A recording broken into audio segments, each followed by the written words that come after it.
Hello students, स्वागत है एक बार फिर से आप सभी का आपके अपने यूट्यूब चैनल विष्णु सर में। देखिए, आज की वीडियो में हम चर्चा करेंगे 8th ग्रेड अभ्यास पुस्तिका में। आज हम कक्षा 7वीं के अंतर्गत गणित विषय में अध्याय 5 रेखा एवं कोण, इसके बारे में यहाँ पर संपूर्ण हल करेंगे। तो देखिए, इससे पहले हमने अध्याय 1, 2, 3, 4 के भी हल कर रखे हैं। यदि आपने वो वाली वीडियो नहीं देखी हो तो डिस्क्रिप्शन में प्लेलिस्ट की लिंक दी हुई है, वहाँ से वो वीडियो भी आप देख सकते हैं। तो देखिए, वीडियो को स्टार्ट करते हैं। वीडियो को स्टार्ट करने से पहले आपसे निवेदन है, यदि चैनल पर नए हो तो चैनल को सब्सक्राइब कर ले। देखिए, यहाँ पर पहला प्रश्न जो दिया हुआ है कि एक रेखा के दोनों ओर कितने अंत बिंदु होते हैं। तो जब हम एक रेखा खींचते हैं तो उसमें कोई अंत बिंदु नहीं होता है, क्योंकि रेखा जो होती है वो अनंत तक जाती है, तो उसमें कोई अंत बिंदु नहीं होगा। तो यहाँ लिखेंगे हम, एक रेखा का किसी भी तरफ कोई अंत बिंदु नहीं होता है। प्रश्न दूसरा देखिए, प्रश्न दूसरा दिया हुआ है कि अपने आसपास के परिवेश में 10 आकृतियों को सूचीबद्ध कीजिए और उनमें पाए जाने वाले कोणों, अधिक कोणों एवं समकोणों की पहचान कीजिए। जैसे यहाँ पर कैंची के बीच में, तो यहाँ पर कैंची के बीच में न्यून कोण बनेगा। ब्लैक बोर्ड के किनारों के मध्य समकोण बनेगा। उंगलियों के बीच में न्यून कोण, मेज के किनारों के बीच में समकोण, साइकिल के पेडल में 180 चिमटा न्यून कोण बनेगा। पुस्तक के किनारे समकोण बनेगा। फ्रेम के किनारे समकोण बनेगा। स्टीयरिंग व्हील न्यून कोण बनेंगे और काटने वाला ब्लेड, इन सभी के बीच में हम कोणों को सूचीबद्ध कर सकते हैं। आइए अगला प्रश्न देखिए, प्रश्न नंबर तीसरा। दी गई आकृतियों में रेखाखंडों को गिन कर लिखिए। यहाँ पर देखिए, सबसे पहले आकृति एक घर की आकृति दी हुई है।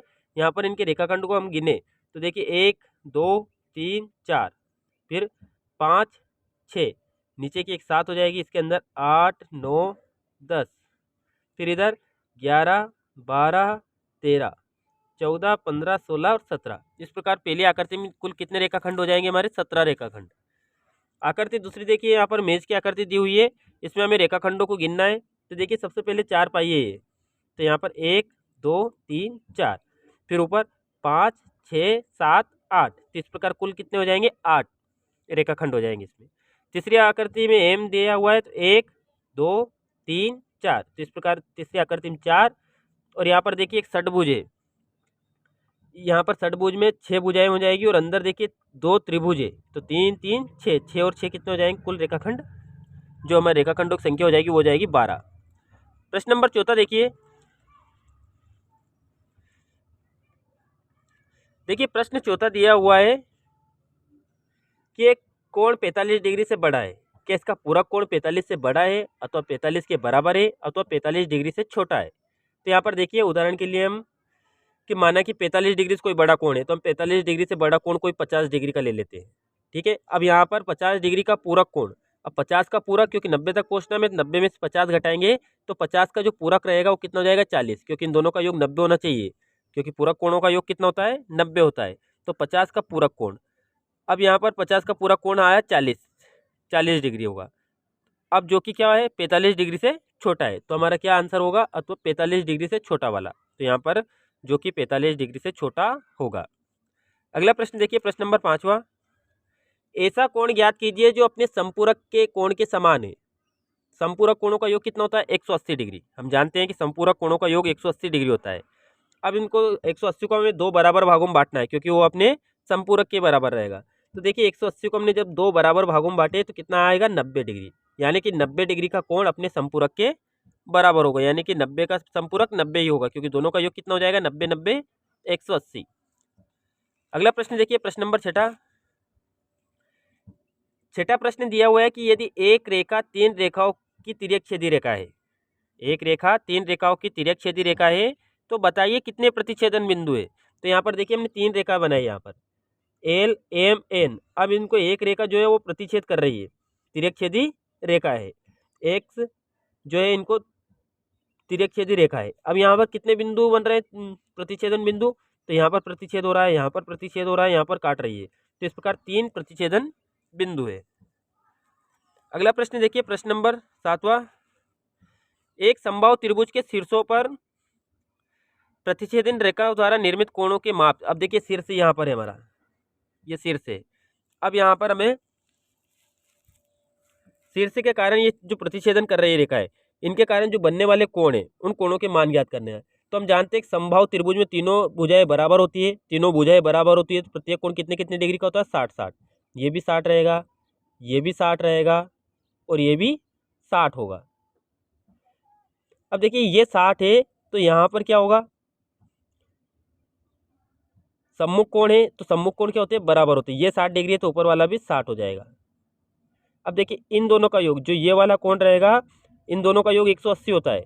तो 180, अब हम 180 में से 60 घटाएं, 60 घटाने पर हमें 120 प्राप्त होगा। तो ये वाला कितना हो जाएगा, 120 डिग्री। अगर ये 120 डिग्री है तो ये भी कितना हो जाएगा, 120, क्योंकि ये सम्मुख कोण है। इस प्रकार हम चारों कोणों को जो शीर्ष पर प्रतिच्छेदन हो रहा है इस प्रकार ज्ञात कर सकते हैं। आइए अगला प्रश्न देखिए। देखिए प्रश्न 8वां दिया हुआ है कि दी गई आकृति में संगत कोणों के युग्म, अंतः एकांतर कोणों के युग्म और तिर्यक छेदी रेखा की एक तरफ बने अंतः कोणों के युग्म की पहचान कीजिए। तो सबसे पहले देखिए यहाँ पर हम सबसे पहले संगत कोण, यहाँ पर संगत कोणों के युग्म समझेंगे। तो जो रेखा एल पर बन रहा है कोण, उसी के संगत जो रेखा एम पर बनेगा वो क्या कहलाएंगे, संगत। जैसे यह 1 है तो इसके संगत क्या कहलाएगा, कोण 5। कोण 2 के संगत कौन सा कहलाएगा, 6। कोण 4 के संगत क्या कहलाएगा, 8। और कोण 3 के संगत 7। तो हम यहाँ लिखेंगे कोण 1 के संगत, कोण 1 और 5 संगत कोण है, कोण 2 और 6 संगत कोण है, कोण 3 और 7 संगत है, और कोण 4 और कोण 8 संगत कोण है। फिर दूसरा देखिए, हमें अंतः एकांतर कोणों के युग्म लिखना है। तो अंतः एकांतर, एकांतर मतलब अंतः मतलब अंदर के, अंदर कौन कौन से कोण है, तीसरा, चौथा, पांचवा, छठा। और एकांतर यानी 3 के एकांतर कौन सा हो जाएगा, 6। और 4 के एकांतर कौन सा हो जाएगा, 5। तो यहाँ पर अंतः एकांतर कोण हो जाएंगे 3 और 6 और 4 और 5। अगला देखिए, इसमें पूछा था कि तिर्यक छेदी रेखा के एक ही तरफ बने अंतः कोणों के युग्म। तिर्यक छेदी रेखा ये है हमारी P। अब इसके एक ही तरफ कौन से बन रहा है, कोण 3 और कोण 5 अंतः एकांतर, और कोण 4 और कोण 6। तो इस प्रकार लिख सकते हैं हम कोण 3 और कोण 5 और कोण 4 और कोण 6। अगला प्रश्न देखिए, प्रश्न नंबर 9 देखिए। यहाँ पर नीचे दी गई आकृतियों में निर्णय लीजिए कि क्या एल एम के समांतर है। हमें यहाँ पर एल और एम को समांतर देखना है कि समांतर है या नहीं। समांतर रेखा किसे कहते हैं, जिनकी सभी जगह दूरी समान हो, वो क्या कहलाती है, समांतर रेखा है। तो यहाँ पर देखिए एल और एम को हमें समांतर की ज्ञात करना है। तो यहाँ पर हम जो इनके द्वारा एक तिर्यक छेदी रेखा एन काट रही है, उससे हम देखिए यहाँ पर 75 डिग्री है। अब ये मान लीजिए ये भी 75 है, तो इन दोनों का योग कितना होना चाहिए, 180 डिग्री। अब हम अगर योग करें तो 75 और 75 का योग कितना हो रहा है, 150, यानी कि ये एल और एम के समांतर नहीं है। फिर दूसरा देखिए, यहाँ पर कोण 57 डिग्री का दे रखा है या 123 डिग्री का दे रखा है, यानी कि संगत कोण ये भी कितना हो जाएगा, 123 हो जाएगा।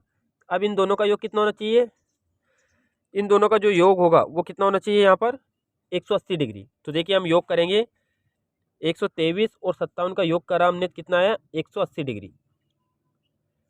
तो एल और एम के समांतर है, अर्थात दूसरी आकृति जो रहेगी उसमें एल एम के समांतर है, क्योंकि इन दोनों का योग 180 डिग्री, और यहाँ पर इन दोनों का योग 180 डिग्री नहीं हो रहा, तो ये समांतर नहीं है और दूसरी वाली समांतर आकृति है। अगला प्रश्न देखिए, यहाँ पर देखिए प्रश्न 10वां दिया हुआ है कि यदि पी और क्यू, यहाँ पर गलत दे दिया उन्होंने, पी क्यू की जगह एल एम है या फिर ए बी है। यदि पी क्यू समांतर है, ये समांतर का चिन्ह है, यहाँ पर पी क्यू समांतर है यानी कि एल एम समांतर है, तो निम्न आकृति में एक्स का मान ज्ञात कीजिए। यहाँ पर हमें 100 डिग्री दिया हुआ है, यहाँ पर एक्स का हमें मान ज्ञात करना है। तो देखिए क्या करेंगे हम, सबसे पहले ये अगर समांतर है तो ये कौन से कोण कहलाएंगे, संगत कोण कहलाएंगे।